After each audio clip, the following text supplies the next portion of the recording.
Well, welcome to Moments of Grace for this week. It's very good to have you all with us again.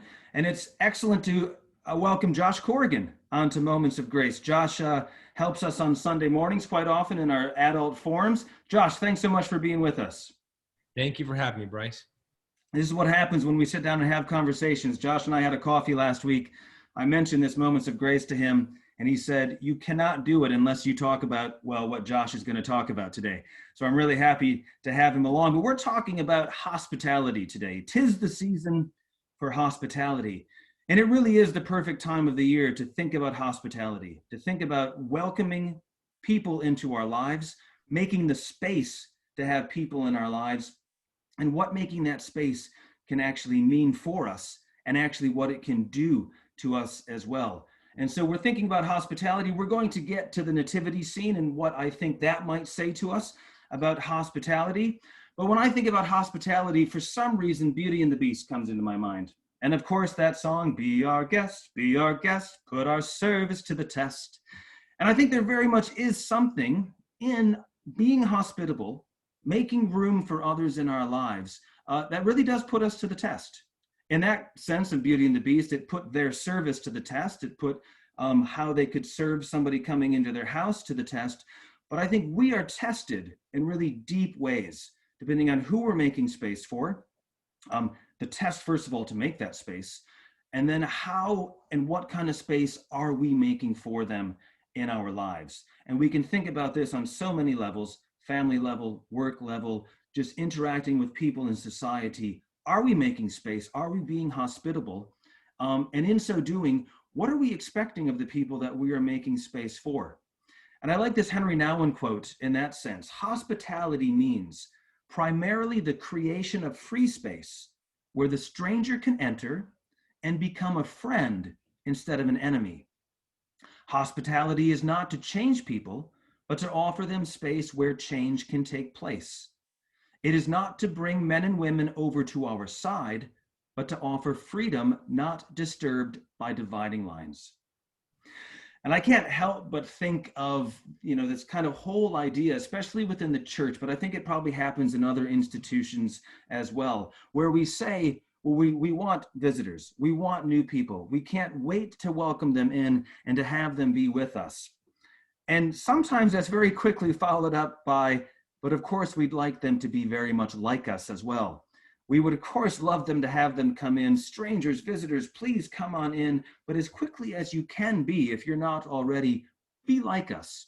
Be one of us in the sense of do things the way that we do, say things the way that we say. And I think Nouwen says, well, that's not true hospitality.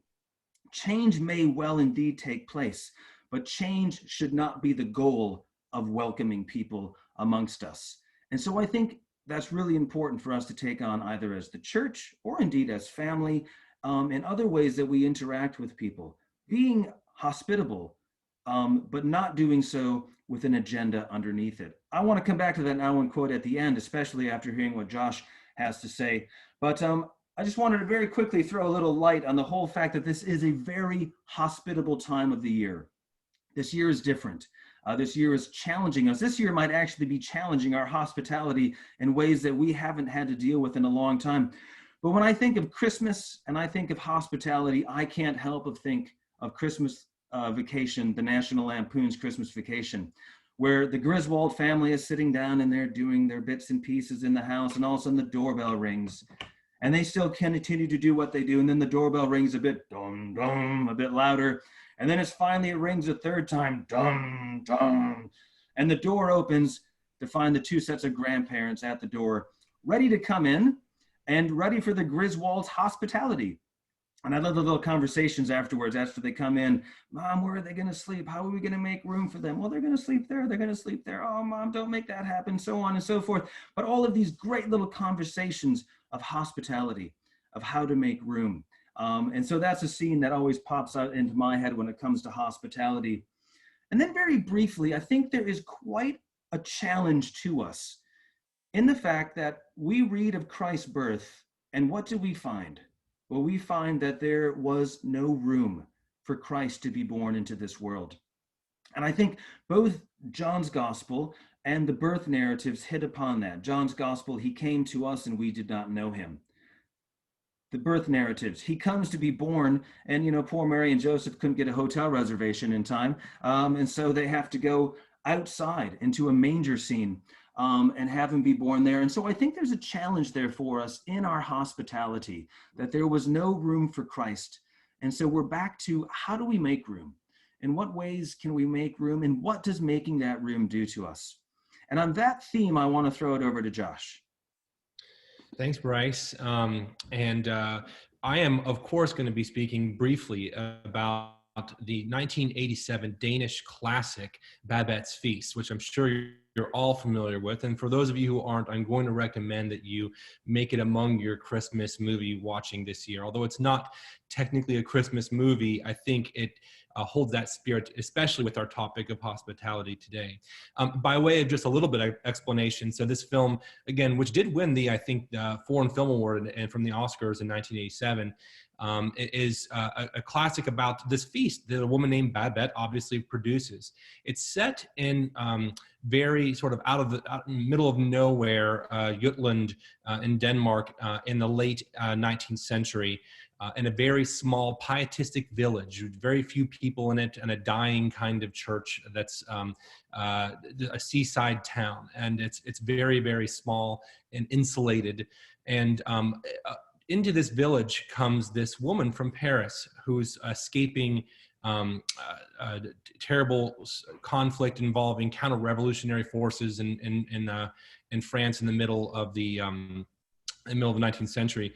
So she's escaping, has nowhere to go, and was asked to be able to stay with these two elderly women who were sort of kind of running this little town. They were still managing it.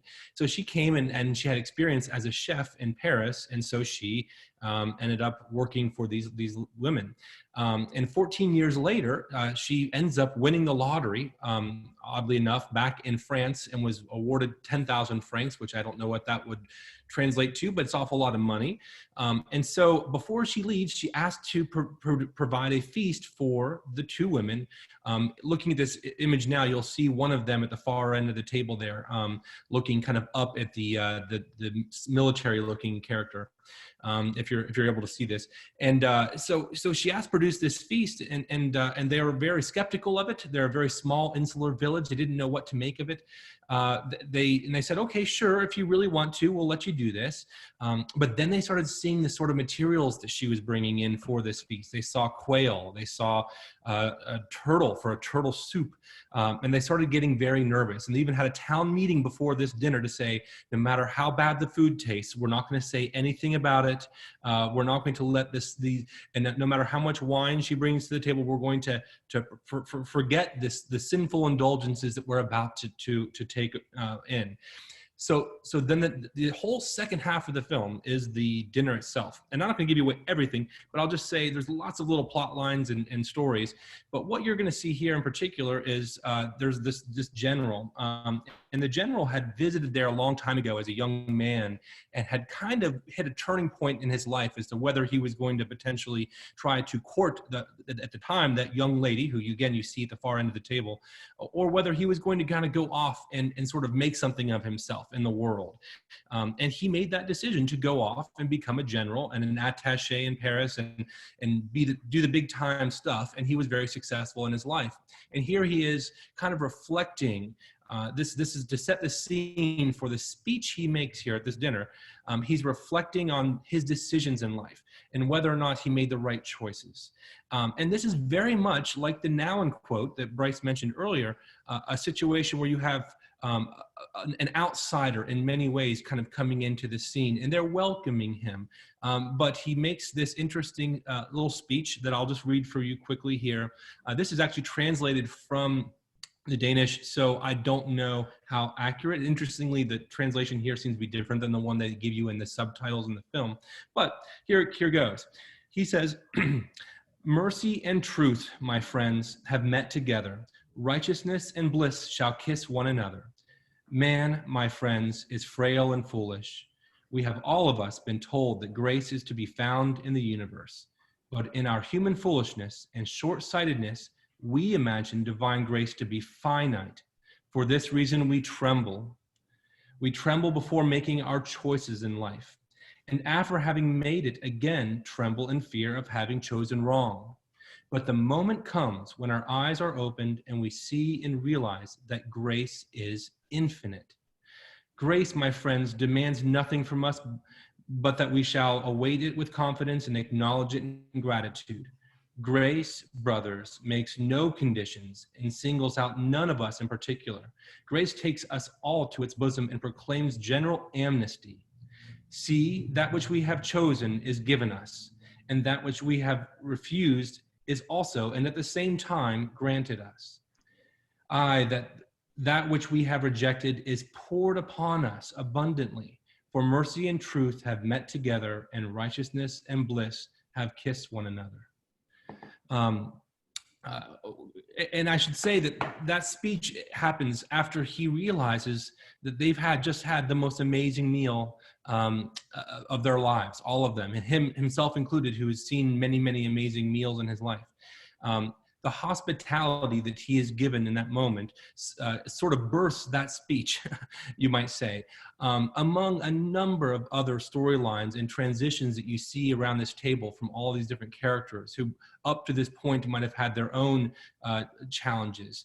And then the feast is just an exploration of culinary delights, as well as seeing how an unexpected and amazing meal and hospitality it provides that space for change. So I commend it to you. It's a great Christmas movie to watch. It is with subtitles, so younger children might not be able to follow, but I do recommend it if you have some alone time after the kids go to bed. Thanks for that, Josh. I love that whole kind of sense of making space, even if you don't want to, might bring something into your life that changes you. I love the whole idea of that little town meeting, and they get together and they're like, no matter what, we're going to eat what's put in front of us.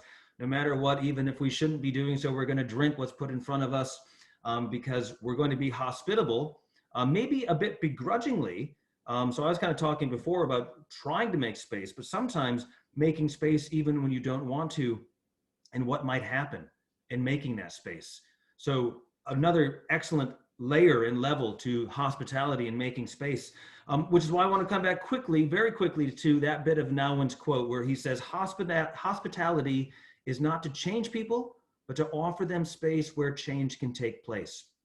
And just very quickly, I think what you were saying right there speaks to that so much, that Babette's feast kind of blows up what Nouwen is saying there. And it was just yesterday that Will Willimon was with us, and he talked about a student at Duke who came up to him and said, you know, here's the reason I don't come to church and I don't go into Duke Chapel. It's because you guys are always changing people in there or trying to change people. And Professor Willimon reflected quite quickly, and he said, well, you're right. If you have no intention of changing or wanting to be changed, you probably shouldn't come into the chapel.